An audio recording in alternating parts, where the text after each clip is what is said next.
Karen answering some questions from the last meeting.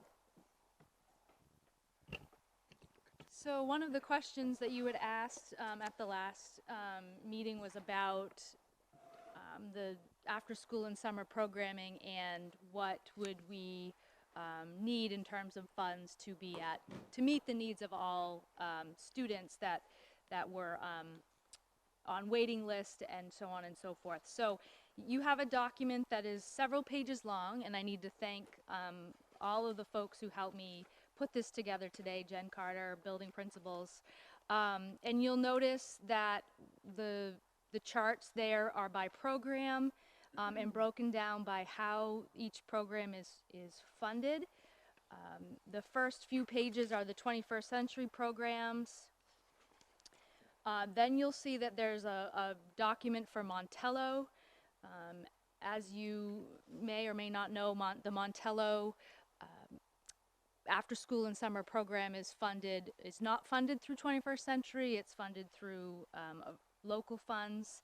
We've also used some Title I funds. So you'll see that broken out. And then you'll see the last page is the Lewiston Middle School Standards Recovery summer programming, which is separate from the 21st Century. What you do not see here is the extended year, extended day programming for LHS. And Mr. Langlis and I talked it over, and we felt like the funds that we have currently that we're asking for in the budget, with some tweaks and some additions that we already know that we want to make to that programming, at this point we don't think that there's any additional funds that we would need to meet the needs of all the students that would need those programs. And we might do that through some of the Edgenuity licenses. We might do that through more collaboration with the 21st Century programming that Jen has outlined here if we were to get the increase there. So that's why you don't see LHS. There are additional programmings there, but I chose not to include that because we weren't looking for additional funds there.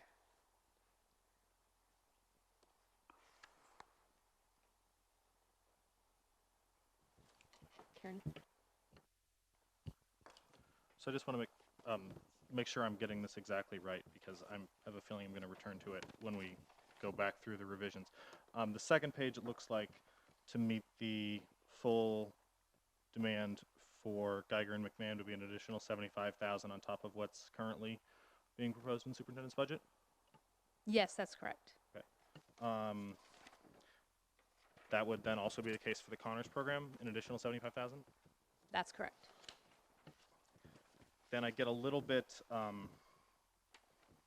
confused on the Montello program. How much more would we be needing there to meet the full demand? So I apologize. I just noticed. I believe that what Steve did at Montello was he broke it up for after school and summer and didn't give you a total. So I apologize for not totaling the two together.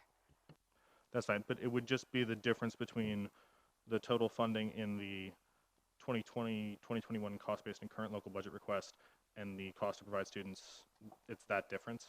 Yes. For each one of those, both after school and summer? Yes. Okay, that's easy enough to find out. And then it looks like finally the LMS standards recovery would be 11,300 additional. Yes. Great. You're welcome. Any other questions? I have a question for you. Why are we no longer able to use EdTex for the Montello program? Whoops. So that's actually a note that goes with all of our programs. If we're hiring teachers, if we're hiring someone to do a teaching position, we were asked by HR for certification and lots of other reasons, coding and so on and so forth, that those folks needed to be certified teachers.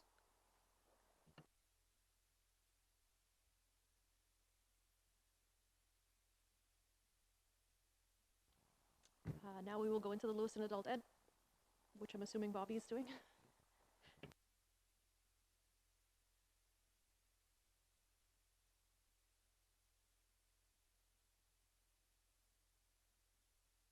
I had a request to go through the budget binder first, so if we could do that. So everybody go to your budget binder. You'll see the very first page is the table of contents. The second page is our budget timeline. So this will tell you what we're doing and when we're doing it.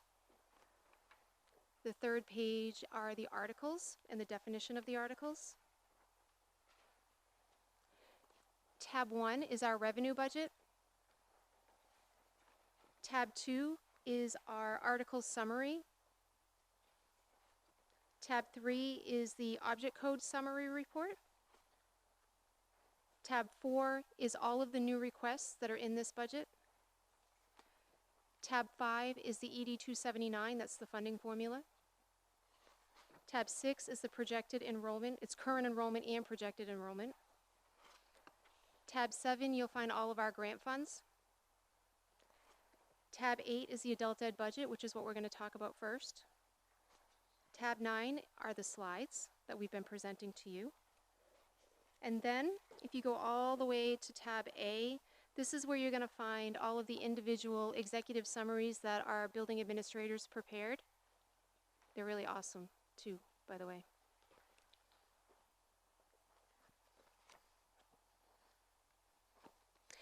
And as usual, before we get started, we'll review the budget goals, the FY21 budget goals. So the first one is to provide meaningful, intentional, and sustainable professional development. Goal 2 is to address equity and the opportunity gap. Goal 3 is to provide improved instruction through social and emotional learning and a multi-tiered system of support that is universal across LPS. And now we're going to go right into adult ed.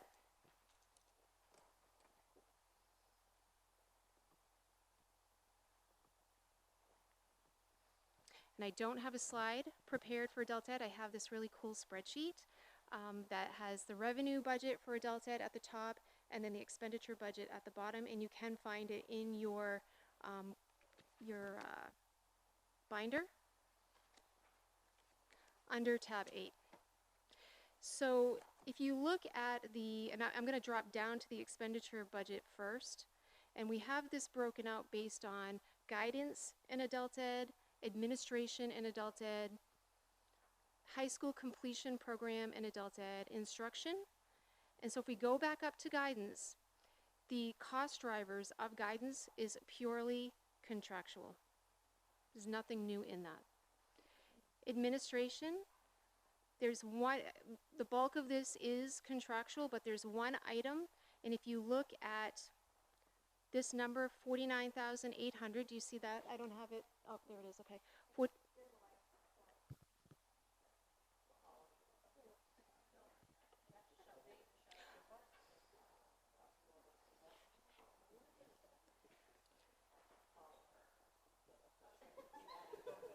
What's that? Let me see if I can.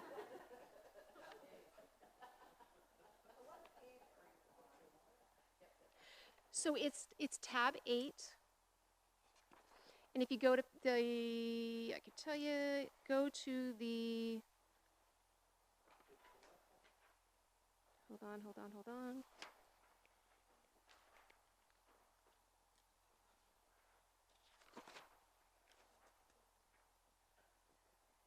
Okay, it's on page 4, under the expenditure budget. You'll see in the plus or minus column, you're going to see $49,800 on your spreadsheet. What's that? Isn't it crazy? But we're going to talk about that. So this is actually a new request, and I'm going to have, yes?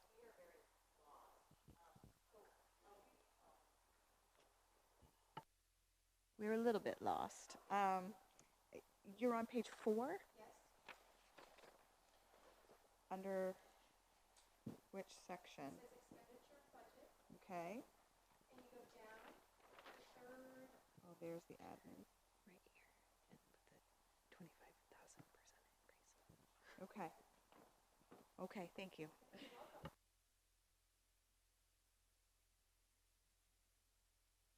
Does everybody see it? Everybody, okay. So this is the only new request in this budget, and this has to do with some improvements that Adult Ed would like to do at the Longley building. And when we're finished, I'll have Bill come up and he'll explain exactly what that looks like. The remainder is all contractual. I have to actually minimize this so I can see it.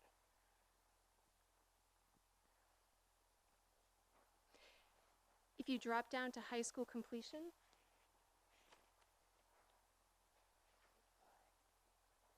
page 5, there's no increase whatsoever. And then right below that, there's instruction. And again, there's a small increase, and that's all contractual.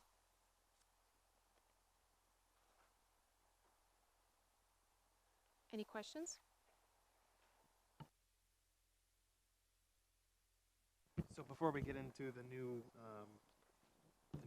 position, so it would be safe to say that that's the only thing that's new and everything else is contractual increases. That is correct. Thank you. Welcome. Are no specific questions to what I just spoke about. I'm going to have Bill come up and talk about that new request so you know what that is.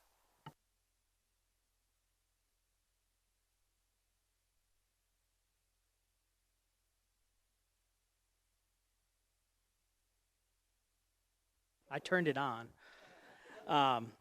Thank you for giving me the opportunity to speak. So the adult ed and the increase that we're asking for that increase, and the revenue would be through our fund balance. And then that increase in the expenditure side is for improvements to Longley Elementary School. So as you know, we occupy a new space in Longley, and we really need to make some bathrooms, the front entrance, age appropriate. So obviously we have kid bathrooms, so we'll need to get new sinks, new toilets, and probably new water fountains. And then also in looking at safety, and maybe Josh can speak to this too, not to put you on the spot, Josh, but the front entrance and making sure that we have contributed something to that. So that's mainly what that is. I don't know if there's any specific questions.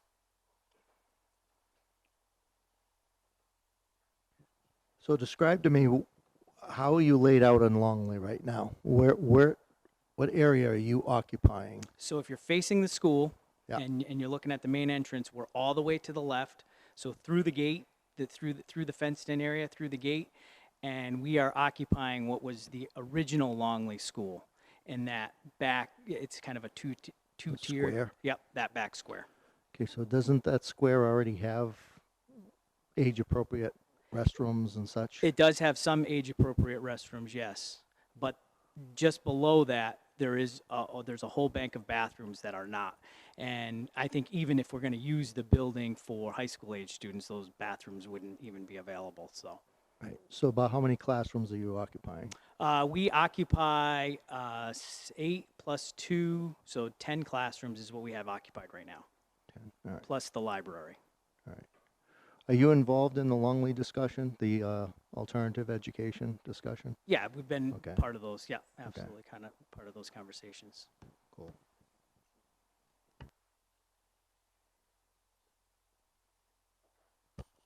Bill, so primarily this $50,000 is infrastructure changes. It's a part of facilities, not necessarily programming.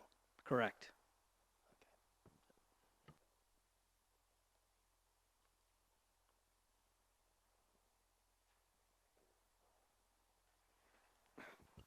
So there's probably a really good answer to this that I don't know, but I'm just wondering, as I'm hearing this, is it out of bounds to wonder if our LRTC programs could contribute to these projects?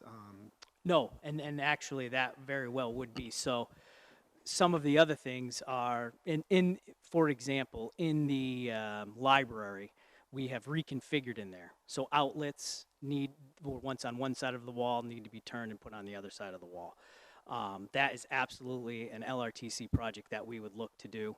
because, you know, now you're looking at costs of just materials as opposed to materials and labor. So absolutely. So are you under a particular article or you're separate from the articles? Which article do you fall under? They're actually not inside the general fund, they're outside of the general fund, and the voters and all of you vote on this adult ed budget separately. Okay, so it's attached to the articles as a separate item. It's found in the warrant, yes. Okay. So am I understanding it right that things have changed over the years, that the population in adult ed does not contribute to the EPS funding from the state? No, we actually do contribute to the EPS funding, because if you do look in the EPS funding, I think on like the third page on the website, they have an adult ed count. And so for anybody that we're serving from 16 to 20 years old, they get counted as 0.1 of enrollment. So we do that twice a year, and so there is a contribution. If we're serving students that are out of school that are 16 to 20 years old, they get counted in the EPS formula. So up to 20 years old. Correct. Okay. And what's your capacity right now? Our capacity, well, we serve probably about 3,000 enrollments. I would say that people-wise, our capacity is probably in the Learning Center 1,000 students. It's probably when we start to see like wait lists and things like that. Does that answer? Thank you.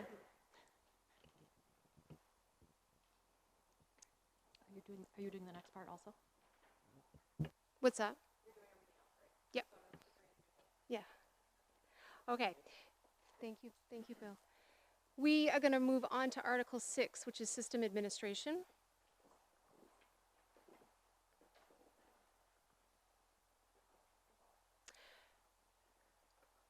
All right, so Article 6 consists of the school committee. It consists of the Office of the Superintendent, the Business Office, and Human Resources. The overall increase to this article is $94,427, or a 5.79% increase. The school committee is up by a little bit. It's up for professional liability insurance. That's an annual increase. We typically get those on our insurances. The Office of the Superintendent is actually, there's a reduction, and that's due to tuition and retirement benefits that have been reduced from prior administration.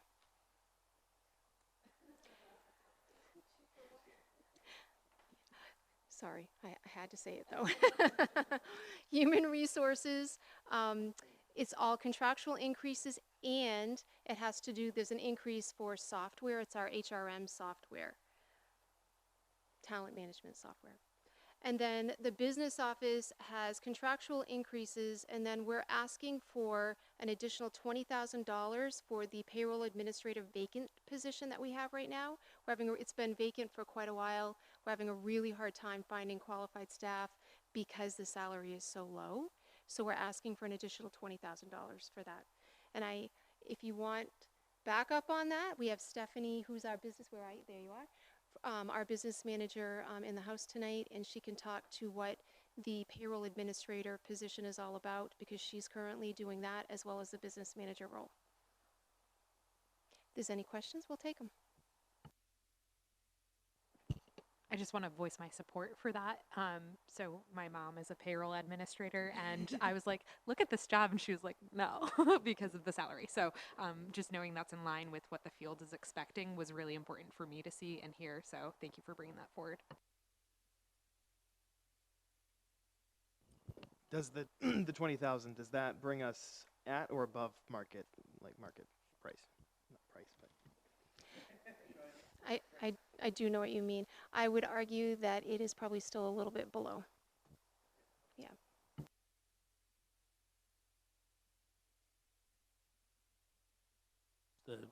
Does the 20 include the benefit portion, or just the straight salary piece of it? Just their salary. I don't feel, because the benefits are already budgeted, I don't feel that we have to increase the budget side. It's just the salary side. You have someone that's actually doing that currently, or it's a vacant position? We have our business manager who's doing it currently.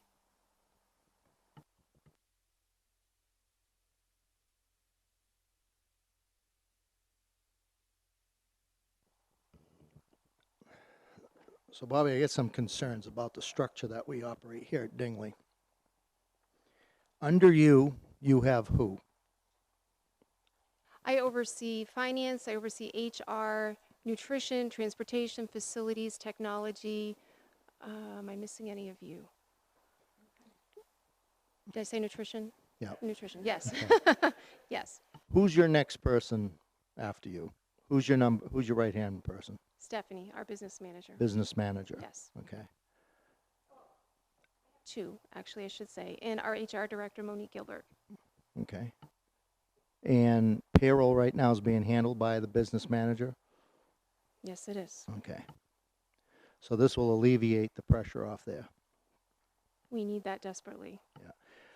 Something else I think you need desperately, and it's out of my realm of comfort to introduce something like this, but I guess I would want that parking lot that you speak of for future discussion. I really want to talk about the idea of an assistant superintendent. You guys put out 200% in the work that you do here, all of you. And I have served, this is the third school committee I serve in.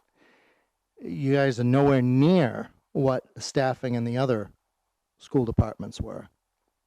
How you're doing what you're doing, I don't know. My concern is when the day comes around that one of you aren't here anymore. If we lose our superintendent, Bobby, you're already flat out with everything you do. If we lose Bobby, Todd's already flat out on his end. Your business manager's already flat out on her end. I see this huge gap, and having gone through 6 transfers of administration in my other 2 districts, it could be hell. We are in the 3rd largest municipal entity in the state, and the 2nd largest school department, and we have no assistant superintendent. So I would like to be able to at least have that discussion. Should we be looking at this? Is there a necessity with everything that you guys do? I'm just floored that you guys are able to do what you do. So thank you for that acknowledgement. I appreciate that. I do want to say that if you look at your budget summary, your article summary, and you go to Article 6, you'll notice that, and it's the latest state data that is provided, but the 2017-18 average for system administration, on average, throughout our state is 3.2% of the budget, and we are at 1.89%. So we have worked really, really hard to keep our overhead costs down. But I echo, Ron, everything that you just said times like 1 million. Yes. Ron, I want to thank you for pointing that out. And I work with 2 of the most amazing leaders. These 2 chiefs that I have, chief administrative and chief academic, they amaze me every day at the work that they do. I know that I push them hard and probably drive them crazy as a first-year superintendent. And here we are coming up on mid-March, and we've not had the assistant soup position, and yet we very well may be on track to have one of the smoother years that Lewiston Public Schools ever had. And it's because of the sheer work of these 2, Karen and Bobby. I will tell you that there are lots and lots of things that I would like to have. I'd love for there to be an assistant superintendent in our district, but I would really love Karen to actually have a team of curriculum coordinators first. We all work about 12, 13-hour days. That's not a secret. And sometimes we're going to burn the candle a little bit more. I would much rather have that administrative position over at Connors, as we're asking for, and we'll continue to go hard until we just can't anymore. So I think that, as Bobby pointed out, we are well below the state in terms of systems administration, 1 point something percent as opposed to the 3. And heck, I'll be the first one to tell you, I would absolutely love to entertain that, but I also know what our barriers right now are for 2021. And those barriers are in those buildings with those kids. And then I would say the next barrier is in our curriculum office, where I've just got 2 people working for 6,000 kids. And so there's a lot that we need to talk about in terms of what does that look like for maybe the year after, maybe if we're not having to do some of the things that we have to do this year. But selfishly, yeah, I'd love to see that. And either of these 2 phenomenal leaders here tonight could easily serve that role, or we could bring somebody in. But in good with a good conscience, I would say that for that salary, we probably would need to address what those 3 barriers really are right now. We do have a $5,000 stipend in there should we, want to attach that to a human being, but that's not what you're talking about. You're talking about there being another human being. And so if we look at what the 3 barriers to us doing what we need to do to get into the 22 school year, and whatever salary that would be, I'd struggle to say that doesn't belong with the teachers and the kids first. And, we would do, and we'll continue to do what we need to do as a small strike team. And they've brought me along, I'll tell you that much right now. Without these 2, we wouldn't be where we are right now. But I do appreciate that sentiment, and I look forward to having that discussion in the parking lot. Not literally the parking lot. We're not going to, okay. Alicia? So echoing the sentiment that these 2 humans are incredible in their response, in their support. But from my understanding, the past administration had it as a stipend position or no stipend at all. It was a title in addition to an officer position. And so I think it would have to be a much more full conversation about what that salary would look like, what those positions would look like, since we have kind of conformed to the structure of the trifecta of power. That's not the word. Of so much intelligence and support. So thank you. So I would just say and echo the superintendent's sentiment that for another time, in my opinion. Any other questions? Yeah, you said for the payroll administrator salary, changing it to 20,000, and you said that might even still be below. If you had your ideal salary for that position, what would it be? I mean, how much more would it be, I guess, over that 20,000? So, okay. Shooting from the hip, it probably should be at least 20,000 more than that, so 40, but that we're not asking for that. We're going to do our best to try to find the right person for what we're asking for. If it doesn't work, it doesn't work. I do want to say, and I've shared this with Superintendent Finn, I don't fill positions just to fill positions, and I'm sorry, Stephanie, that you're so taxed. But that can create in itself a whole different set of problems that we're not in the market to deal with. If I also might add, something that Bobby did not mention that she does is she's our project planner. We got a lot of projects, and we don't take on projects to take them on. We identify a need, we develop a project, and Bobby is a logistical genius in terms of that. So, so Ron, you and I have great ideas regarding our alternative school, and Bobby has added that to her plate in order to really make these things become closer to reality. That being said, I look at this payroll administrator. If we possibly could bring a talented person on that could do this for that $20,000, what we're really doing is we're taking a little something off of Steph, and by virtue of that, off of Bobby as well. And we could even be a little bit more effective as the trifecta, if you will, whatever you want to call that, the 3 of us, to allow Bobby to continue doing what I don't think she even realized that she was phenomenal at, and that's special projects that impact our kids directly outside of finance.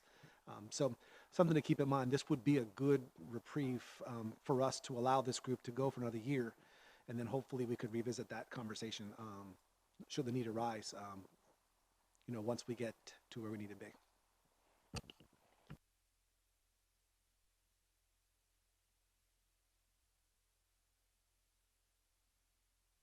All right, so we're going to move on to student transportation. This is a fun one. Okay, so I do want to say that Alyssa Roman and Don Rancourt are in the house tonight. And Alyssa, was it you that put these slides together? Or was it you and Don? Okay, so I'll go through them. Thank you for doing that. So Article 8 is strictly transportation. And so you're going to notice here that, and so we've got transportation administration, we have regular transportation, we have special education transportation, as well as we have our summer school and alternative ed transportation. And so we're just going to go line by line to talk about why it's up.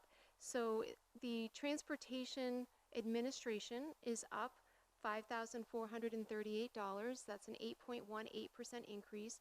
That has to do contractually, all salaries and benefits. Regular transportation is up $240,155, or 10.68%. That's contractual plus 2 school buses for Connors and the fuel that goes along with those school buses. Special education transportation is up $91,143, or 4.26% increase, and that's all contractual. Summer school and alternative education transportation is up $50,251, or 19.07% increase, and that's contractual. These have to do with the contract that we have with Hudson busing. So it's an overall increase of $386,987, or an 8.2% increase. So didn't we budget in last year's budget the 2 new buses? But why is that here? So you authorized those 2 new buses. We don't have those 2 new buses yet. Actually, are they? What's that? Oh, you can come up. Yeah, Alyssa will answer. I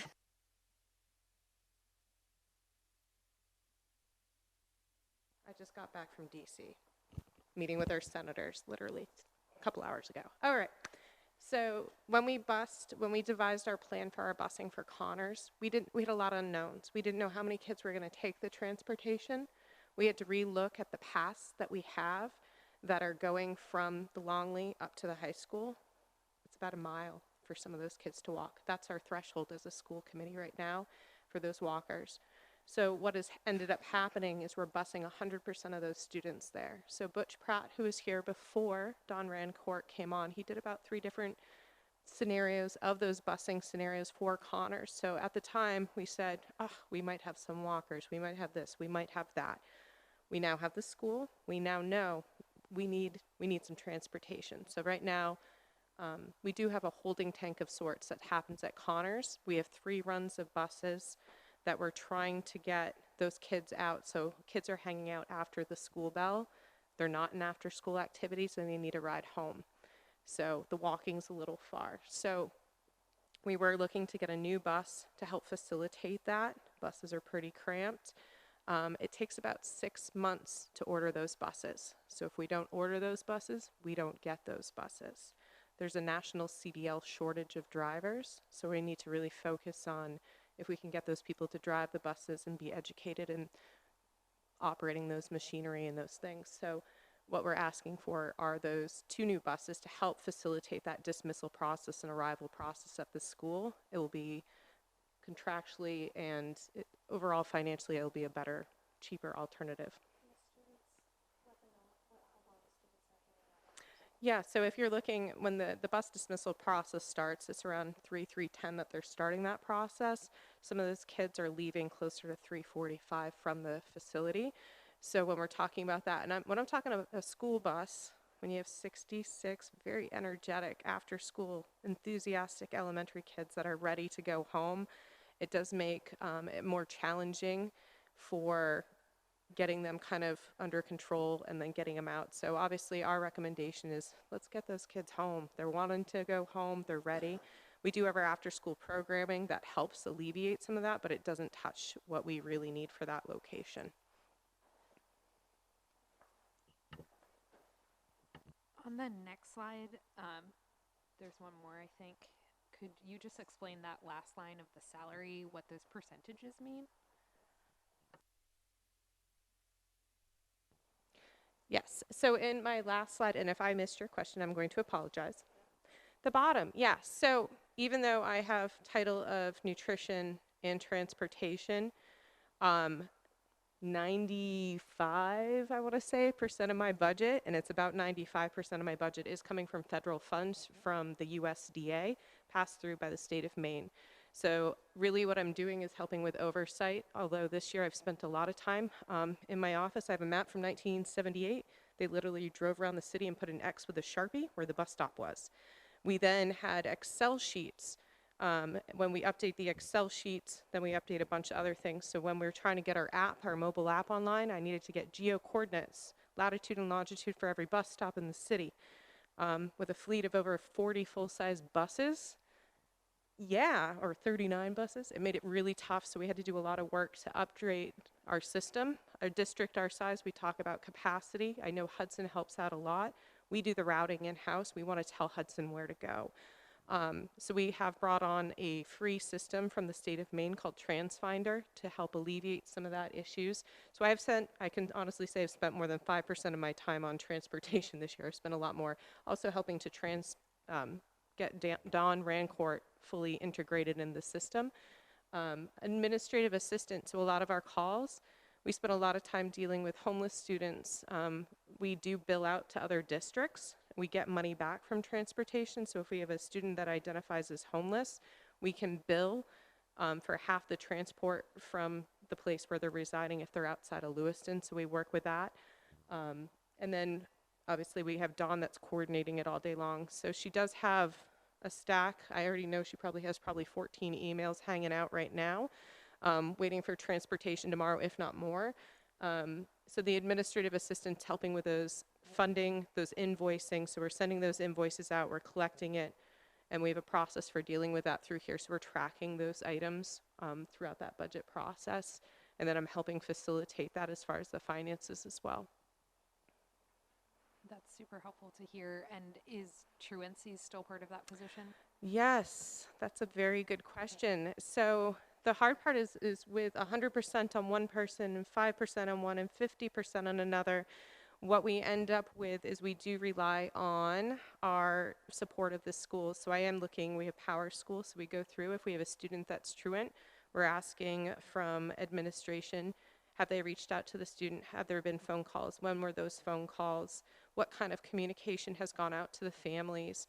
And then once we have that, it's all in Power School, so we can go through. So we get a couple home visits in there.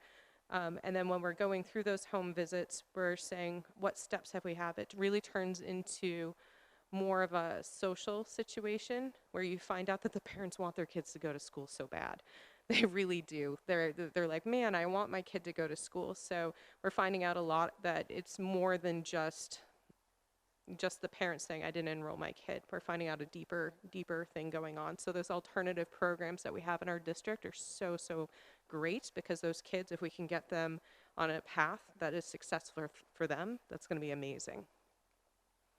I just want to acknowledge what like the whole kit and caboodle happens under your purview, it feels like. And so like it's varied, and it's also important to getting students to where they need to be so that they can learn. So I value that, and I know you've worked with a lot of families on those situations, especially transportation, that have come to me through council, and it's just incredible.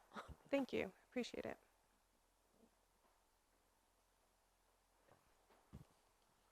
So I wanted to ask about the school buses themselves. We have a contract with Hudson. Does Hudson own the school buses, or do we? So the Hudson, I want to make sure they're still on. Okay. So Hudson actually they have leases on all the school buses. They can only have so many miles on them, and then they switch them out. I do not know the mileage off the top of my head. So by having the leases on them, they're able to give us a lot of full-size new buses each year, so they can do a replacement on them quite frequently. We do not own them right now, so if they get into a fender bender, if something happens, that's on Hudson. So those are the costs that you don't see, is that if something happens out there, we're not having to bring in and have our mechanics work on them. So that's one thing that if we were another district, I know Westbrook has 4 people in their main office that are 100% dedicated to transportation. So when you have school districts that are doing it in-house, the costs do look a little different. So Hudson is pretty great when you can call them up and say, I'd like a new bus. It takes a little bit to get it, but when you get it, you get a new bus. So when we do get warnings from the Department of Education about older style chassis and engines and stuff, we don't have to worry about it as much because we can go back and look at it. We do report on the odometer readings and check into those. And we have cameras on the buses. I'm not really thrilled as much with them because we can see the moon, we can see Mars. I think we should see a little better. So I know in May we're going to be looking at some of those things as well. So they are upgrading those buses and very happy to. It helps the drivers, it helps Hudson, and it helps us. So when we're seeing a proposal to increase the fleet size for Connors from 10 to 12, that's not actually the district purchasing 2 new school buses. That's contracting with Hudson to add 2 school buses to our Connors fleet, right? That is correct. They're about $170,000 or $160,000 for a bus to get a school bus in for the contractual year. That is 2 hours in the morning, 2 hours after the noon. And we're also going to be using them for other alleviation in the district. So even though we say Connors, each of our buses, they probably do 4 runs in the morning and about 4 runs in the afternoon in those contractual times. Some of our budget, we have a little bit of overages that we recognize that 15 minutes over the contract is cheaper than putting a new bus on the road or a van or a minivan. So we definitely do that analysis to make sure that we're not overloading the roads with buses. But there comes a point, you got 2, 3 kids in a seat, there's going to be other issues that arise that aren't worth the meetings on the other side. So, but financially, that fleet of Connors, yes, increases, but it doesn't increase. It helps the other locations. It helps a lot more. What kind of contractual leeway do we have in terms of determining the specifics of a new school bus that's coming in to take children around? More specifically, what kind of contractual leeway do we have around the power source for such a school bus? That is a really great question. I don't think we have gotten so far into our request for proposals for that at this time. However, I do know that the contract will be up for evaluation at the end of next year. And so some of those things is worth considering. I do know, I'm going to put my other cap on for a second. On the nutrition side, Oakhurst runs biodiesel trucks. They freeze up in the city in the winter, and I oftentimes get really nervous that we're even going to get milk to the school because of something like biodiesel, because of the environment that we're in. So it was like, I didn't realize that biodiesel really did that until 1 January I got that call. So I do get nervous when we start worrying about a school bus filled with children having that same kind of breakdown. That's definitely very nerve-wracking. So I would be wanting to look at, if we look at that, we want to definitely cost it out and see what we can afford in those savings and if it's something the city wants to take on with the contracts. So cognizant of contractual limitations, I'd like to put the 2 school buses into the parking lot, most specifically around my concerns about investing in additional fossil fuel infrastructure. So I'd be very eager to see what the district could do in terms of getting electric school buses as every new bus coming into the district.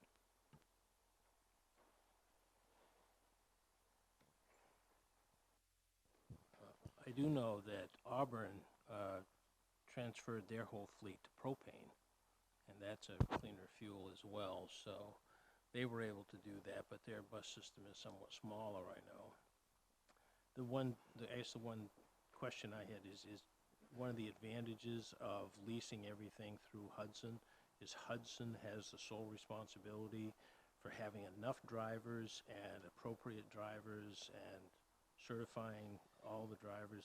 They're not our employees. They belong to Hudson. That is correct. That is one of the major benefits and why I'm able to take on both departments is that I can HR manage my 80 employees in nutrition, but on the other end of transportation, I don't have to worry about that as much. If we review videos and we see something, we have a conversation with the terminal manager and we take care of it very quickly. because of the contract that exists. So that HR overhead that you would see and that time spent on that really kind of dissipates and goes away. Todd was great and came out at the beginning of the year to their grand opening training. So they come in and they bring all their bus drivers in, van drivers, minivans, all of that, and they do fabulous training with them. If we call up, if there's an incident, they're going to have them drug tested if needed.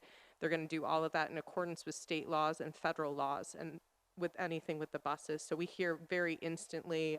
We have a very close kind of phone call situation set up that we can get a hold of people at any time to help with that. So that really is a big savings of that contract. We don't have to recruit. So when I have a CDL driver shortage, they brought in 6 bus drivers from Connecticut. Hudson had to pay for their stipends. Hudson had to put them up in a hotel room. Hudson had to pay for their food, their everything, their transportation back to Connecticut. We did not have to take that on at the beginning of the school year.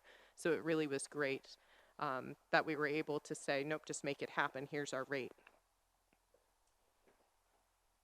If I could add, from my seat of the house, we have a fabulous partnership with the folks over there. They are super, I mean, they're there for us. They answer our calls. They come over when we ask them to. They're very responsive.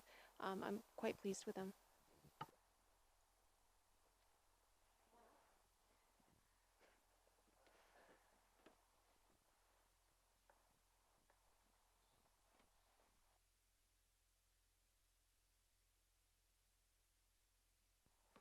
Some of the things that might not have been mentioned, Hudson is fabulous. They donate actually quite a bit of bus time and buses to different things that happen within the school district. They're really great about anything like Special Olympics. Any of our students that are involved in Special Olympics, they donate the bus to get the students, whether it's in Orono or Auburn or even locally. They've also been great about donating at the beginning of the school year when Mr. Finn had his gathering at the high school. They donated buses to pick the teachers and staff up at the different schools and transport them to the high school because parking is limited. They've also donated other rides and stuff for local things. So we do have a very good working relationship with Hudson.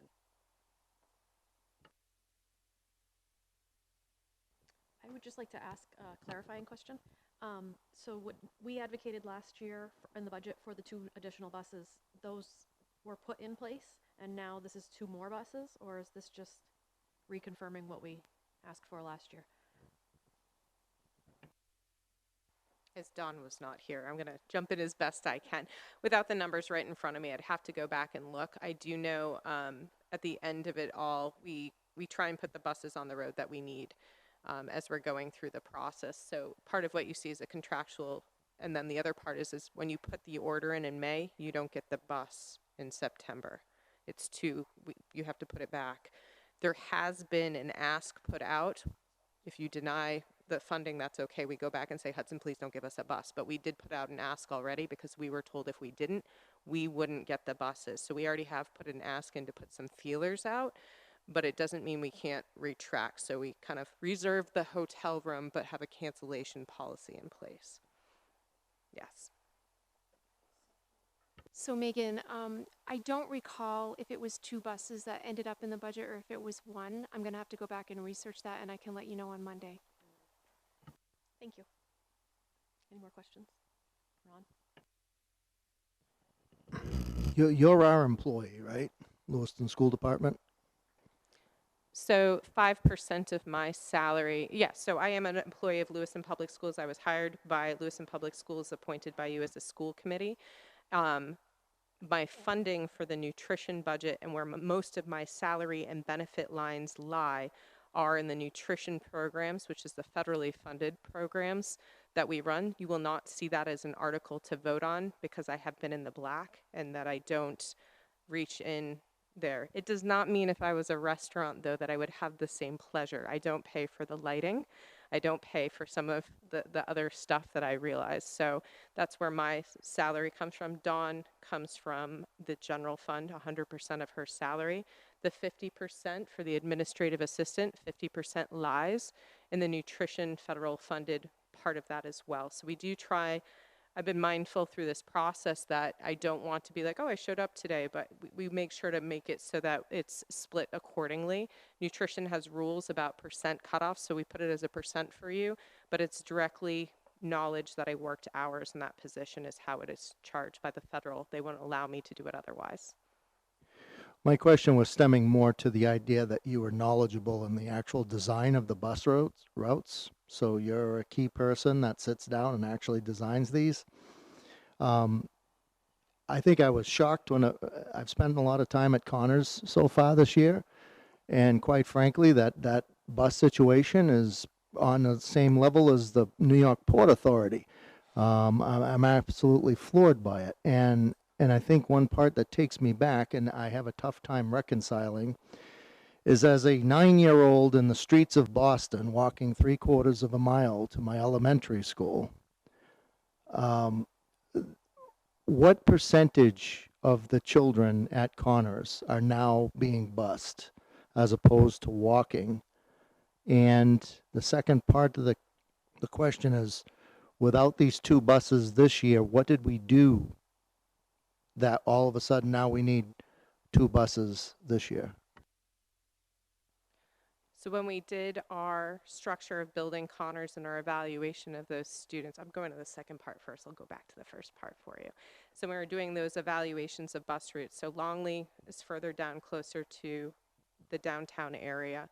We had walking school buses. We had teachers going and picking up kids walking down the streets and bringing them over. We anticipated that we wouldn't have 100% busing there. At dismissal time, there's maybe a handful, and I'm going to say a handful, 40, 50 kids that are having their parents pick them up. The majority of our students are riding that transportation around. So when we're looking at the financials of it, the other part that we're running into, we have a very large district for Connors. Martell went pretty far out. So we're running into, as that bus goes out, we could have less buses, but you want a kid on there until 4:30 in the afternoon, you're going to run into other issues there too. So we're trying to get the buses to the maximum capacity safely without the kids having incidents, but also not putting on a squirrely route throughout the city. That routing system, that's new this year, so we've taken Excel sheets for each of the schools. We have an AM and PM run that we had to build into this TransFinder and put. We haven't been able to go and optimize routes yet. That's part of what we're doing this spring and this summer. We're optimizing our routes. What that means, when I put those routes in TransFinder that Butch Pratt did from his head and from his police work on an Excel sheet that looked really good in Excel, when I put it on a map, it started looking squirrely, right? Port Authority, like it's kind of weird, wacky things. So part of my process and Dawn's is that we're looking at those routes and optimizing. I'm hoping what that will do is build more capacity, that I will be able to say to Hudson, thank you very much, but I don't need X, Y, and Z. As it stands right now, the labor and that work that goes into it, which I am working on, I'm very good at routing school buses on the map, but I really need to focus on that optimization piece. It takes a data entry person to help with some of that. I know Bobby at one point said, can I give you help with this? And it really comes down to, we need people with knowledge of the city streets, the one-way streets, the size of the bus through the seats, the traffic patterns, the stoplights at any given time, to be able to build those routes successfully. So the new software has speed limits in it. It can be hooked up eventually to the GPS system that's running on Hudson independently. We're both flying a little blind. That's a different kind of ask down the line. So we're trying to look at optimizing those routes. So in the future, I can say to you, I know that that bus is going in the most straightest line possible, and we're picking up those kids. We're busing a little over 3,000 of our students currently around the district. At Connors, minus 50 students from 780. Yep. And that's with attendance factor, depending on the day. Is it, I mean, am I just being Neanderthal here? I mean, we have an inner city school that's sitting right next to an inner city neighborhood. We have paths, I know, because we've paved those paths that lead out back there. I've climbed that hill many a time up Bartlett Street. And it's got to be within a mile of the of It's this, and from it just from floors me that we have it's this a little type of over a mile when we transportation. run the GPS and the Google on it. We did measure that. And so what happens is if you lived right at the bottom of that path, you are a little over a mile, the way the path meanders. That's great for there, but so then what ended up happening was an equity issue. So we then said, those two streets downtown, no, you walk up the path, but everyone else downtown gets bused. So now we have an equity issue if we're looking at only busing everyone except a few streets. And so then we look at, okay, is that right to say your kindergartner is going to have to walk that mile, but if you live 2 houses over, you could have had a bus ride. So we had to kind of look and say at that point, okay, let's bus. And that's what was the directive at the time. Doesn't mean it can't change.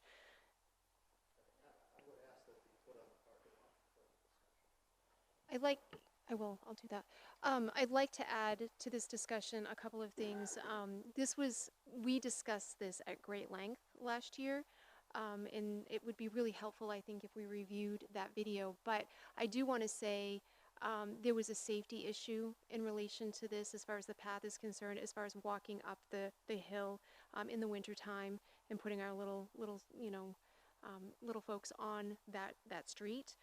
But I think it would behoove us, because it's going on the parking lot, that we review that video from last year during the budget season. Oh, and one more thing. I don't always get the opportunity to say this in front of the school committee, but Alyssa had referenced nutrition, and in the world of nutrition, she operates in the black. She's one of the only ones in the state that operates in the black. So she's awesome. Anyone else? I have one more question. How many buses do we have right now running through the former Longley district?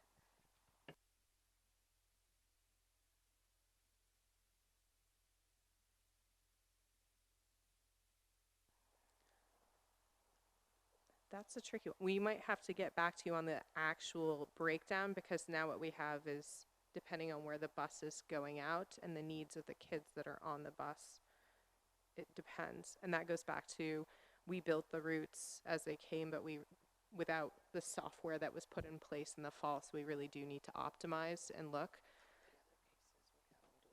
The other piece to that is we have, the way things are at Connors right now, we have 3 buses that do multiple runs. So we have, as an example, we have bus 29 that will pick and I use the end of the day as an example. 29 shows up, picks up a group of students, brings them home. After the last student's dropped off, they loop back around and pick another group up and bring them home. So that impacts how many buses we have. And in the morning, that bus 29 picks up pre-K kids, because you need a 5-point harness. So it's doing a pre-K run to get them to the school by 8. It's then going downtown and picking up a run of kids. It's then doing a 3rd run and picking up. So we have 3 runs in the morning for that one bus, and then it's heading off to its next location after it's done the high school and the middle school. So we're really, when we say we're crunched, we don't have another bus that I can say, hey, Montello, and I know Jim Cliff would not say, please take a Montello bus, because his buses are crowded equally. We have a very high concentrated amount of individuals that live in that area that are using those vehicles. Thank you. Did you have anything to say? Okay, back to Bobby. The next article that we're going to discuss is Article 9, Facilities. Gotta get to it. Let's see.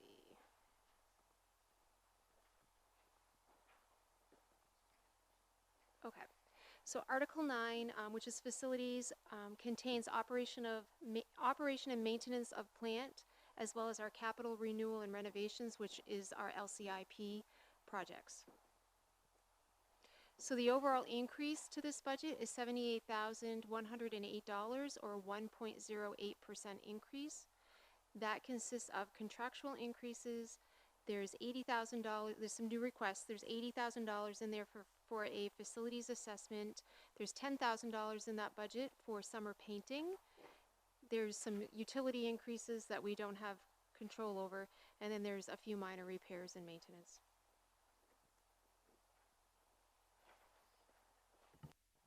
Bobby, the facilities, or maybe Josh, the facilities assessment, the 80K, is that part of the regional service center work? So yes and no. So it depends. So it's part of what we told the DOE that we were going to do in conjunction with Auburn, but it has to get through the budget process for both of our school districts. So the idea is hopefully, so it's budgeted at 80,000. The actual price tag of that is probably going to be more, but because we're trying to do this in like a co-op type of project, we're hoping that we can get a cheaper, less expensive rate.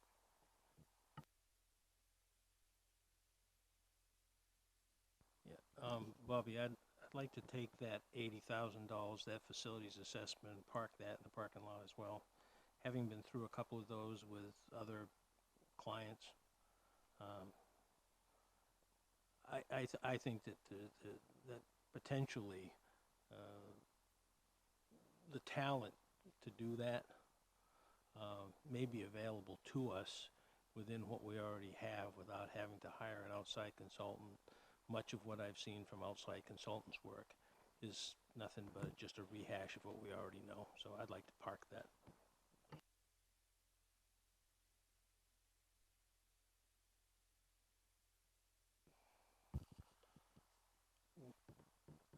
What specifically are we looking at in a facilities assessment? I know we're going to be returning to it in the parking lot, but just for informative purposes. So first of all, it's the coolest thing. So we actually go through each one of our buildings.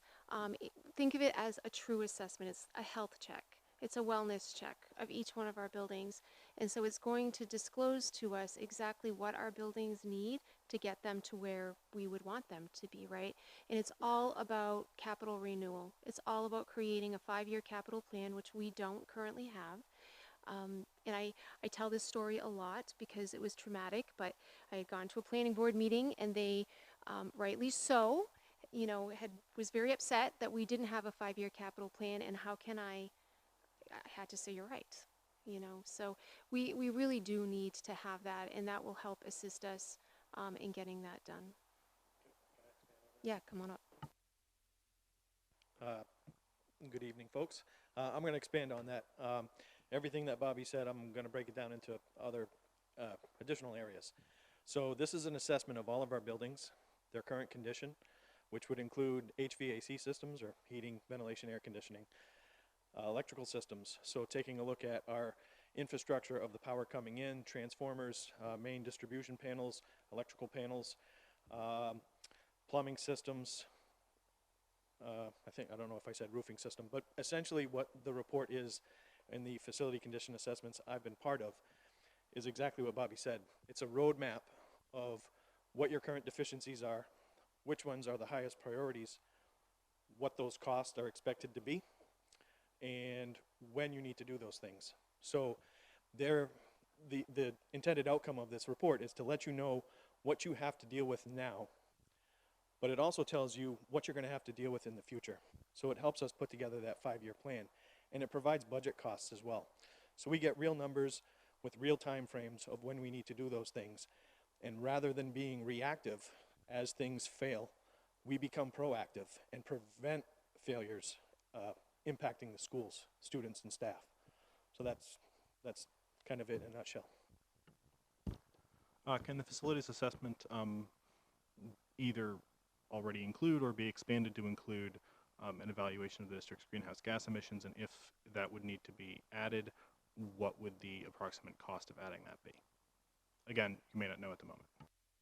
You are exactly right. I do not know that at the moment. That was not part of any of the facility condition assessments I've been part of in the past. So it's definitely something we could look at. And if you let the contractor know that you're interested in that, that's something that they can give you multiple options on. So they could tell us, if you replace with like, it's this cost. If you replace with this improved technology, it's this cost with this return on investment. So you get that information from those reports if that's what your intended goal is.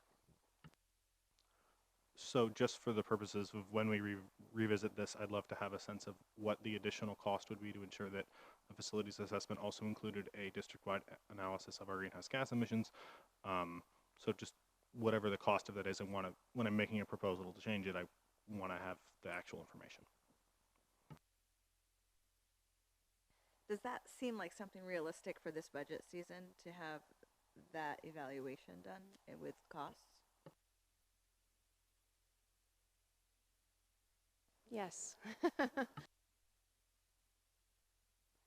Putting it into simple terms, we're flying blind. We're 100% reactive right now. So we need to get out there and find out what the next emergency is going to be, and in future financial plannings, start addressing that with funds through general fund or LCIP improvements, so we don't have a big catastrophe. Maybe my question wasn't clear. Is it realistic in this budget season to do what he's asking for that aspect of? Yes, yes, it is. I mean, it can be part of the bid spec that we put together if that's what we want to do. I think to answer your question, based on what my working knowledge is, there's no way you're going to get that assessment and those numbers for the 2021 fiscal budget that we present in May. That's not going to happen. And you might be able to contract with somebody to start a facilities assessment, but we're talking 11 buildings. Yeah, that you're not going to have those numbers by the time we have to present this budget in May. You may, by doing the facilities assessment for the next budget cycle, you probably would, but I think it's highly unlikely that you'd ever get that report, what you're looking for this budget. Is that the question you were at? Yeah. Budget, do you mean 21 or 20? Yeah.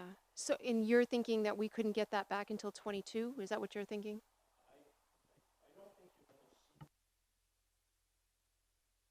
May. I don't think it's, yeah, this May. I don't. God, no, I agree with you. But that's the 20 budget. We're talking about next year. We're talking about the 21 budget right now. We're talking about, what we're proposing is the 21 budget. We're not going to have those numbers for the 21 budget. We would have those available for the 22 budget. Right, Josh? That is correct. The intent is to run the facility and condition assessment in FY21, before the end of FY21. So we use that information to put together FY22 and beyond. I agree with that. Yeah, I just want to clarify what I'm asking for specifically is not that an assessment be conducted before the end of this budget process, but this budget is asking for an allocation of funds to conduct an assessment. And what I'm hoping to find out is what would the additional cost be to ensure that that assessment included that greenhouse gas evaluation, so that if we wanted the assessment that would be carried out as a result of this budget to include that information, then we could make that allocation, and then next year we can have the results of the facilities assessment at the end of the year. And is there time between now and when we address the parking lot to find out what that additional cost would be? No. So we won't have that information by the time to discuss it. Okay.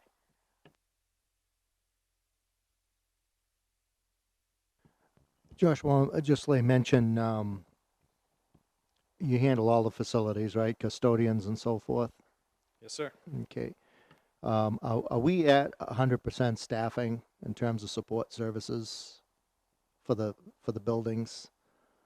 Or are we lacking somewhere? Were custodian positions slashed at some point where all of a sudden, we have gaps? And the reason I ask this is, as we're beginning to create a new vision for the Lewiston Schools Department, I think one of the obvious ones, and having worked in a college and other school facilities, one thing strikes you as soon as you walk through the door, and as it shines, okay, that you have a clean facility, fixed facility, floors are good.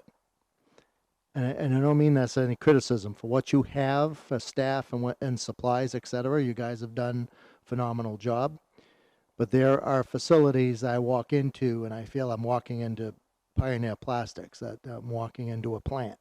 I'm not getting that good, warm feeling. And if we're trying to create a new vision, new image, I think it starts with the buildings themselves. And I was wondering, is there a way to address some sort of increase of the aesthetics of the buildings, to add something to get them to a point where kids are walking into a shining facility and keeping it that way? I understand when you have the high school, you've got 1,500 kids trampling the floors, but you also do that at colleges too, and they keep themselves shining. And I think that it comes with the attitude of the system. So I was just wondering if we could talk about what we would need to get those buildings at that point. I'll address your first question. We are currently 2 custodial positions short right now. I believe you all will be voting on one of those positions on Monday night to approve that person, which will put us down to 1. We are filling those positions with sub-custodians at this point. Expanding on that, you've touched my happy nerve. Our schools, not all of our schools, but some of our schools, they don't have the equity that the newer schools have. They're older, and people in all of these seats prior to us, facilities budget has been historically cut the last 10 or 15 years. That's why you're seeing ceiling tiles that have been there for 20 or 30 years. That's why you're seeing the same floor that's been there for 20 or 30 years. Some of our older schools, it's original stuff. If we don't allocate the funds, those projects will never happen. And that's the position we're in. At best, we're maintaining status quo, which to me is going backwards.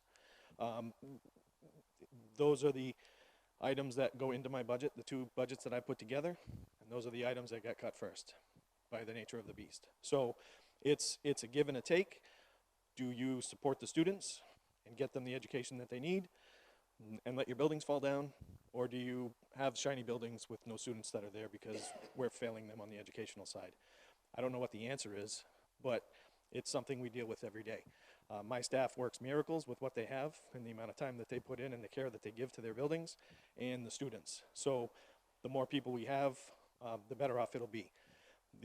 Additionally, I think you saw when you went to the high school back on February break, we have equipment that's very old. From custodial equipment to our service fleet, the vans that our guys drive from school to school, they're falling apart.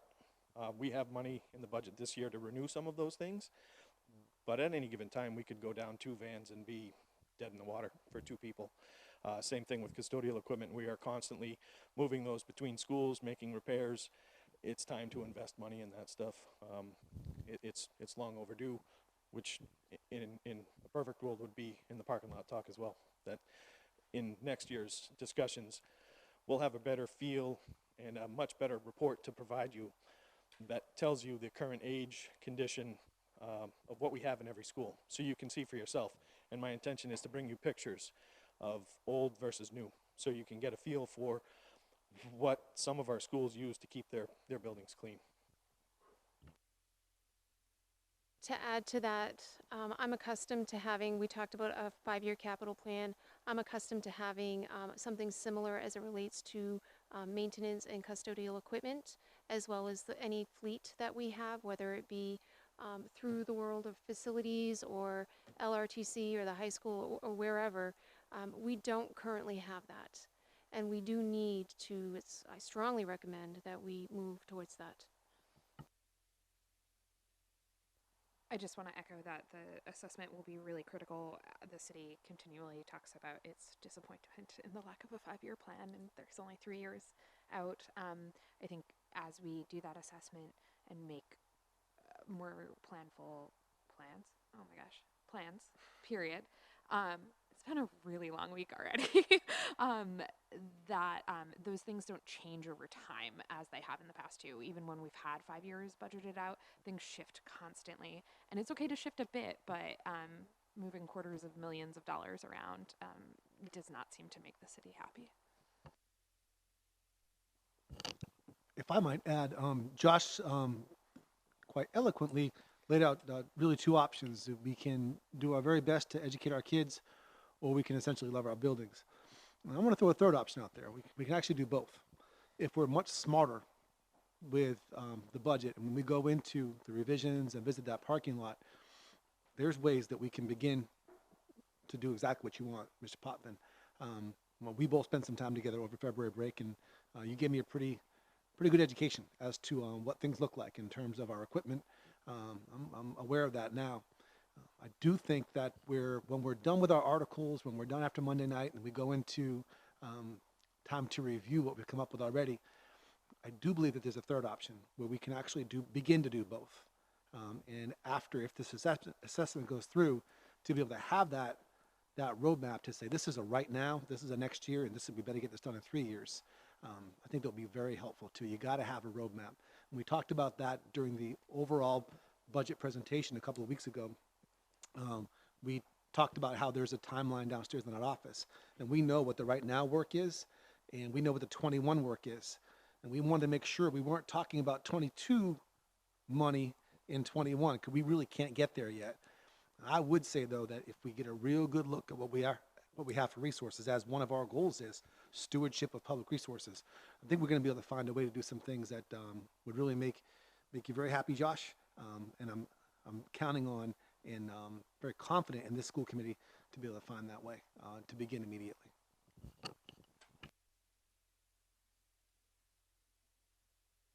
Well, having reviewed multiple LCIPs over the years, at least 15 of them in the past 15 to 20 odd years, replacement of equipment, it seems like, from Josh's perspective, it's only a buffer, it's only, it's a small piece of equipment.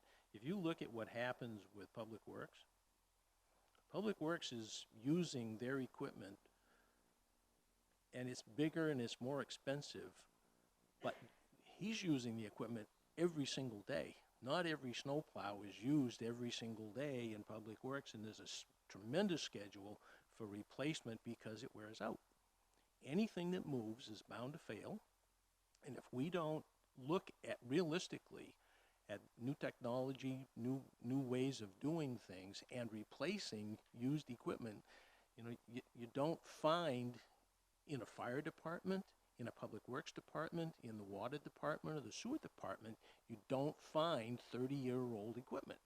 We have to put something in that budget every single year, and some of it has to stay in operations, but more of it probably needs to be in the LCIP. The LCIP is just what it's called. It's a capital improvement program. It's an investment in the future. And we know that in the past, the school department has been relatively delinquent about utilizing that LCIP as a planning tool. I've seen it over the years. There were several years that there was absolutely nothing there. Currently, we only have three proposals in there for 3 years. It's a 5 to 10 year planning document. We need to make sure that we're utilizing every bit of that to the best of our ability within what our resources are, but some of that capital stuff cannot be ignored. We have a tremendous investment. We have tens of millions of dollars worth of infrastructure that exists here. People look at the roads and complain about potholes. Well, those buildings are more important to the life of this community than some streets. And the people that live in those streets would probably disagree, but we have to take that opportunity in that capital improvement plan and utilize it. And that's what I'm hoping that our facilities committee in the next 2 years is going to be able to do, put forth a plan that maintains, sustains, and improves every piece of resource that we have, because it's important to the kids, it's important to the staff, and it is vitally important to the community.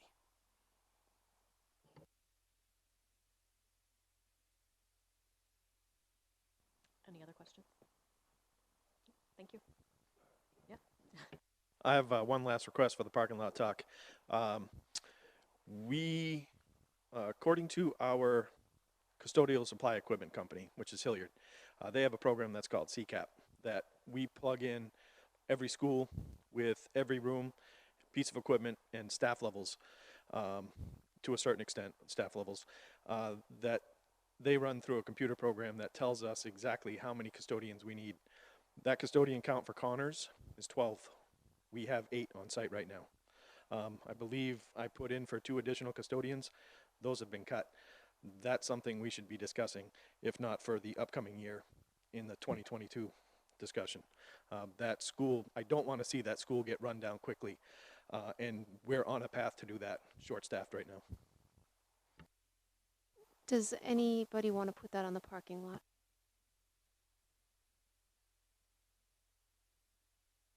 This was discussed last budget season, so as we're doing with the Connors buses and revisiting what was already previously discussed and presented, I think it would be appropriate to revisit that conversation in that context as well. If I could just add, again, I don't get the opportunity often, but thank you, Member Damon, for what you had to say. But I also want to say our maintenance crew and our custodial crew do miracles in this district.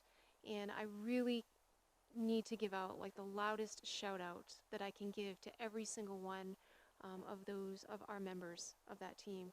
They are amazing people. It's tough and with limited resources, with really aging old equipment.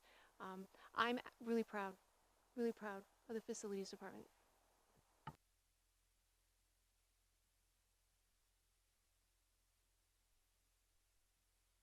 Back to lobby.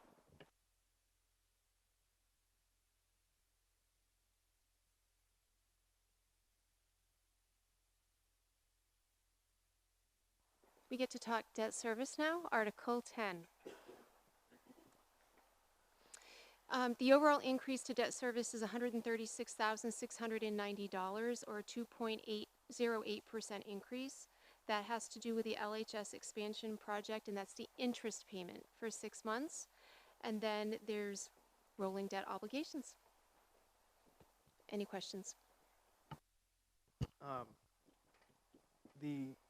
I'm curious why the interest is going up. I don't know what our loans look like.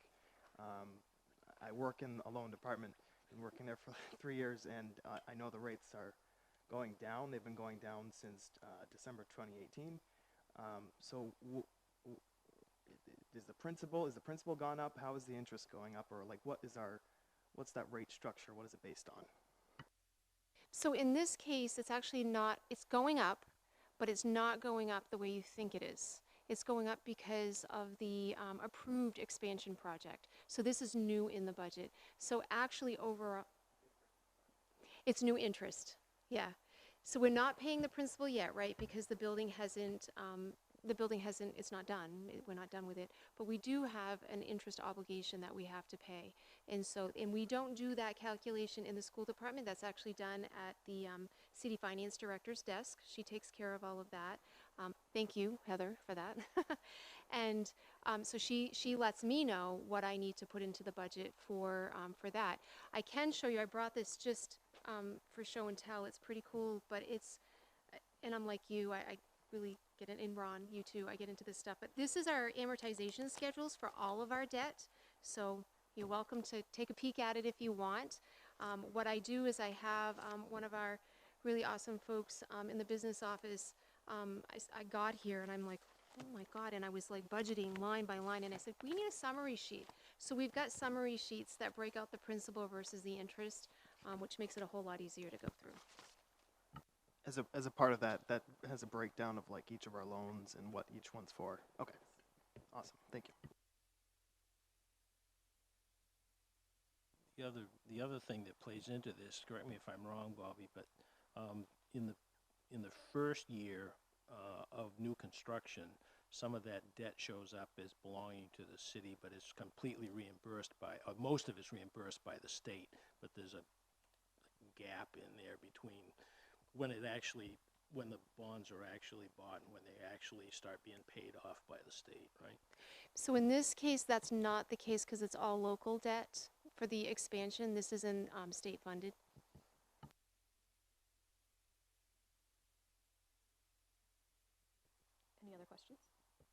Did any members of the audience wish to speak on anything? I think we're done. Thank you. Oh, Sorry. I'm sorry. Oh, okay.